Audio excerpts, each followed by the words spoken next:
अंधा और लंगड़ा। दोस्तों, आपको अगर ये वीडियो थोड़ी सी भी अच्छी लगे तो एक लाइक और एक सब्सक्राइब कर दीजिएगा। एक गांव में दो मित्र रहते थे, अंधा और लंगड़ा। दोनों के परिवार वाले नहीं थे।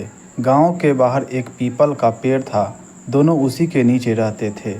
गांव वाले उन दोनों से बहुत प्रेम करते थे, क्योंकि कोई कुछ काम करने को कहता तो दोनों मित्र मिलकर कर देते थे। गांव का हर व्यक्ति उन दोनों को सुबह शाम कुछ खाने को दे देता था। दोनों आपस में मिलजुल कर प्यार से खा लेते थे। धीरे धीरे समय बीतता गया और सावन का महीना आ गया और बारिश होने लगा। कई सालों बाद इस बार बारिश ऐसी होने लगी कि रुकने का नाम ही नहीं ले रही थी। लगातार 7 दिनों तक बारिश होती रही। गांव पानी से डूबने लगा। गांव में त्राही त्राही मच गया। गांव छोड़कर लोग भागने लगे। अंधे ने कहा लंगड़े से, भाई ये आवाज़ कैसी आ रही है? लंगड़े ने कहा, गांव में पानी भरने की वजह से लोग गांव छोड़कर जा रहे हैं। तब अंधे ने कहा कि हम दोनों को भी यहाँ से जाना चाहिए। गांव वाले से बोलो कि वो हमें भी लेकर चले।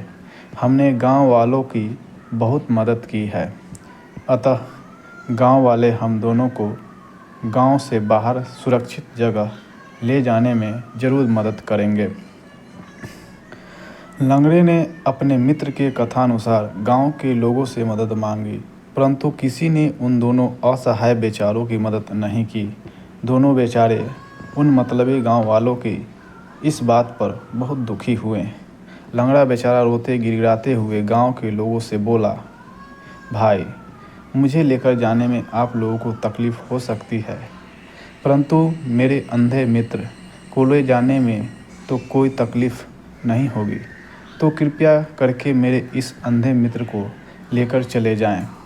तभी अंधा मित्र अपने लंगड़े मित्र की बात को सुनकर रोने लगा और बोला कि मैं यहीं तुम्हारे साथ इस बाढ़ में डूबकर मर जाऊंगा, किंतु तुम्हें अकेले यहाँ छोड़कर नहीं जाऊंगा मित्र।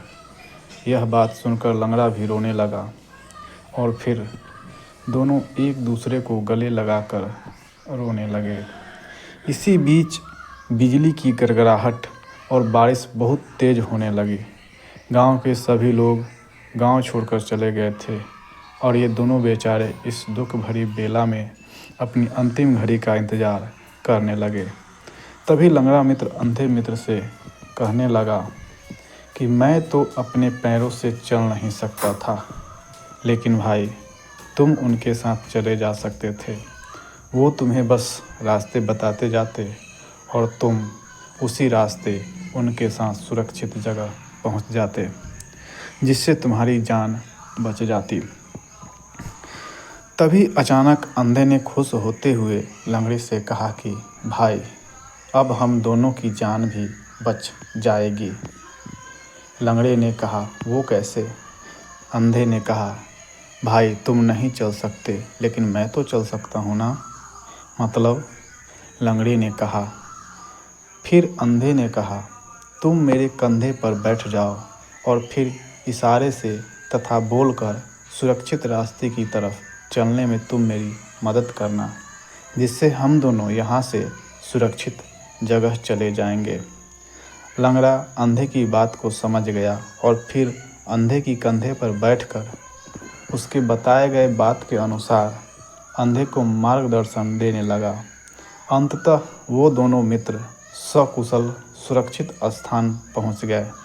उन दोनों दोस्तों ने चाहे दुख हो या सुख हो, वे हमेशा एक साथ एक दूसरे की भलाई सोचते थे। समझदारी, ईमानदारी, प्यार और घनिष्ठ मित्रता के बलबूते उन दोनों की जान बच गई। इस कहानी से क्या शिक्षा मिला? इस कहानी से हमें ये शिक्षा मिलती है कि हमें अपने मित्र की हमेशा सहायता करनी चाहिए। कोई भी समस्या हो, हमेशा अपनी मित्रता निभानी चाहिए, क्योंकि सच्चा मित्र वही होता है जो दूसरे मित्र के प्रति हमेशा ईमानदार हो, हर वक्त उसके भलाई के बारे में सोचे। ऐसी सोच रखने वाले दोस्तों को दुनिया की कोई भी बुरी ताकत उन्हें झुका नहीं सकती। वे हमेशा हर लड़ाई एक साथ मिलकर जीत लेंगे।